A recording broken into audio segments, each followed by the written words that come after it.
এটা হচ্ছে যাদের ফোনের চার্জারের যে পিনটা পুরোটা ঢোকে না, হ্যাঁ, অর্ধেক ঢোকে না, তার অনেক সময় মেকারের কাছে যায়। আসলে বাস্তবে কি হয়, বাস্তবে যে জিনিসটা হয়, যে দেখো এই যে এরকম ময়লা, হ্যাঁ, এই যে এই ময়লা ভিতরে থাকে, এই জন্য হচ্ছে পুরা এই যে দেখো ময়লা বেরোচ্ছে, এটার জন্য ফোনে চার্জ ওঠে না।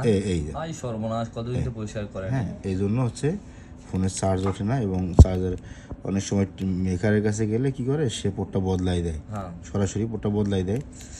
আসলে সে জানে প্রবলেমটা কি, হ্যাঁ সে জানে প্রবলেম, কিন্তু তারপরেও চেঞ্জ করে দেয়, তারপরেও চেঞ্জ করে দেয়। এই দেখো কতগুলো ময়লা দেখা যাচ্ছে, দেখা যাচ্ছে। এই ময়লাগুলো এই পোর্টের মধ্যে ছিল, যে কারণে ফোনে চার্জ উঠতেছিল না। আর এই লোক আসে কইতেছে যে চার্জার নষ্ট। আসলে চার্জার নষ্ট না, মেইন ঘটনাটা হয়েছে হলো এখানে ময়লা ছিল। এটা অনেক সময় প্যান্টের পকেটে রাখলে পকেটের ডাস্ট, তারপর হচ্ছে হলো বাহিরের যে ডাস্ট, এই ডাস্টের কারণে মূলত ওই ময়লাটা এখানে জমা। না, WD-40 দেওয়া যাবে না, এখানে কন্টাক্ট ক্লিনার দেওয়া যাবে। বাট দরকার নেই, আশা করি। এই যে কত ময়লা দেখছো, এই ময়লাগুলোর জন্যই মূলত। আমি যদি সাদা কাগজের উপর এই ময়লাগুলো রাখি তাহলে আরো ভালো দেখা যাবে। এই যে দেখা যাচ্ছে, এই ময়লাগুলোর জন্যই মূলত চার্জ উঠতেছে না। তো আমরা ময়লাগুলো পরিষ্কার করে এখন দেখবো যে আসলে এটা খুবই ছোট একটা টিপস অ্যান্ড ট্রিক্স। এটার জন্য আসলে সব জায়গায় মেকারের কাছে যাবেন, বিভিন্ন ধরনের ঝামেলা দেখাবে, এই সমস্যা সেই সমস্যা দেখাবে। তো এটা দরকার নাই, নিজেরাই একটা এরকম হচ্ছে একটা নিডেল অথবা একটা পিন, চিকন পিন দিয়ে এটা পরিষ্কার করতে পারবেন।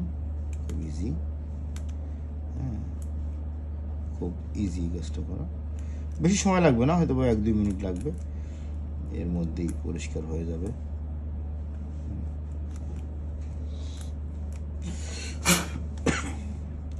এটা হচ্ছে OnePlus 9 5G।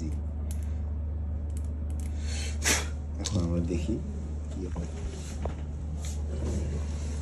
এখন চার্জারের পিনটা পুরোটা যায় কিনা, সরিয়ে দিন, এটা দেখবো। Type-C এখনো যাচ্ছে না, তার মানে এখন অনেক ময়লা আছে, সাইডে ময়লা আছে। আমরা দেখবো সাইডে কোন জায়গায় ময়লা আছে। হ্যাঁ, এই সাইডে ময়লা আছে, হ্যাঁ সাইডে ময়লা আছে, এই সাইডে ময়লা আছে। আরে বাবা, এই ময়লা, হ্যাঁ এই অবস্থা, অনেক ময়লা আছে সাইডে ময়লার জন্য মূলত এটা ঢুকতেছে না। একটু সাবধানে পরিষ্কার করতে হবে যেন ঝামেলা না হয়। হ্যাঁ, শেষ করে দাও, চার্জ দেবো। এখন দেখি কি অবস্থা, আশা করি এখন হয়ে যাবে। এই যে হয়ে গেছে, कम हो गया, चार्ज हो रहा है, देख रहे हैं आप लोग। शॉर्ट कर दो।